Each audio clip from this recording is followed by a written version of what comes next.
Assalamualaikum warahmatullahi wabarakatuh. Apa kabarnya anak-anakku semuanya? Ustaz harap kalian tetap dalam lindungan Allah Subhanahu wa taala. Walaupun kondisi kita masih kurang beruntung karena kita belajar daring, Ustaz harap kalian tetap semangat ya dalam mengikuti pelajaran. Oke, masih bersama dengan Ustaz Coki di sini. Kita akan belajar tentang materi baru. Tapi alangkah baiknya sebelum kita mulai pelajaran, kita biasakan dengan membaca Bismillah terlebih dahulu. Bismillahirrahmanirrahim ya. Oke, adapun materi kita pada kali ini adalah tentang teks eksplanasi. Tentunya kalian bertanya-tanya apa sih teks eksplanasi itu?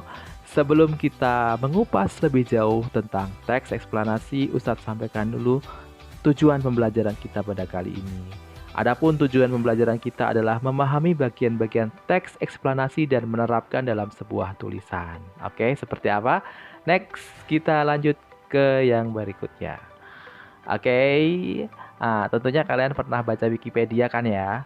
Nah, di Wikipedia atau mungkin di buku-buku ilmiah yang lain, kalian pernah membaca tentang penemuan pesawat terbang atau mungkin penemuan mobil. Atau mungkin tidak hanya penemuan pesawat terbang atau mobil, atau mungkin dia berkenaan dengan sesuatu hal yang ilmiah kayak apa ya? Kayak terjadinya hujan, terjadinya pelangi, terjadinya gempa bumi. Kalian pernah baca semua itu kan ya? Nah, yang kalian baca itu termasuk dalam teks eksplanasi. Jadi apa dong teks eksplanasi? Yuk kita lihat ya. Teks eksplanasi itu apa ya? Apakah teks eksplanasi itu? Teks eksplanasi adalah suatu teks yang berisi penjelasan rinci mengenai proses terbentuk atau terjadinya sesuatu ya. Boleh terjadinya kejadian-kejadian atau fenomena alam ya, atau mungkin asal usul yang tadi seperti Ustadz sebutkan, asal usul mobil, pesawat dan lain-lain ya. Oke, tentunya dalam sebuah teks eksplanasi itu dibagi menjadi bagian-bagian. Ada 3 bagian di dalam teks eksplanasi. Kita lihat yuk apa yang ada di dalam teks eksplanasi bagian-bagiannya. Yang pertama, bagian-bagian teks eksplanasi yang pertama adalah pernyataan umum. Apa sih pernyataan umum? Kita akan lihat nanti ya. Bagian kedua adalah deretan penjelas.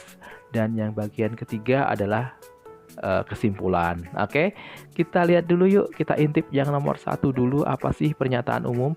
Pernyataan umum ini berisi tentang informasi-informasi yang bersifat umum atau dia merupakan awalan ya, mungkin pancingan buat pembaca gitu ya.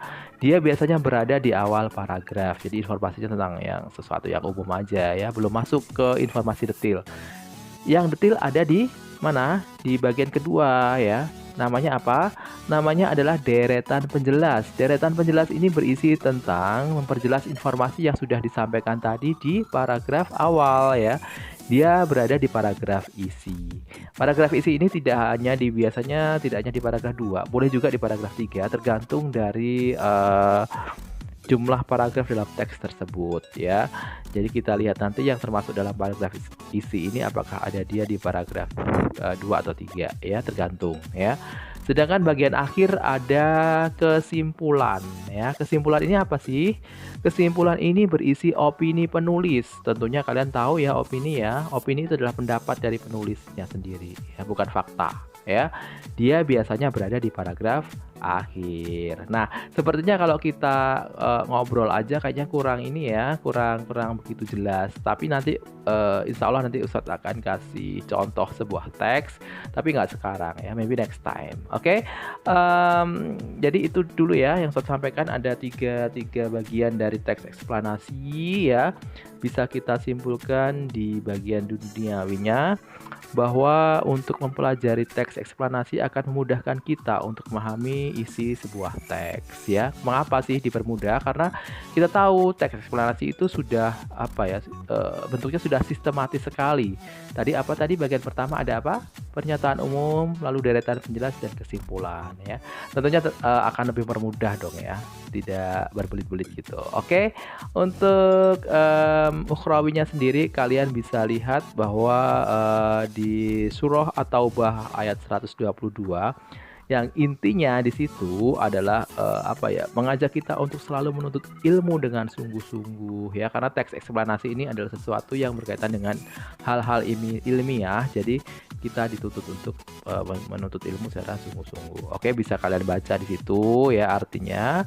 Oke, mungkin itu dulu ya yang bisa Ustadz sampaikan pada materi kita kali ini. Ustadz harap kalian paham dengan Ustadz yang Ustadz sampaikan. Nanti kalau nggak paham seperti biasa kalian bisa tanya-tanya ke Ustadz ya. Oke, kita akhiri pembelajaran kita dengan membaca Alhamdulillahirabbil alamin bersama-sama. Oke.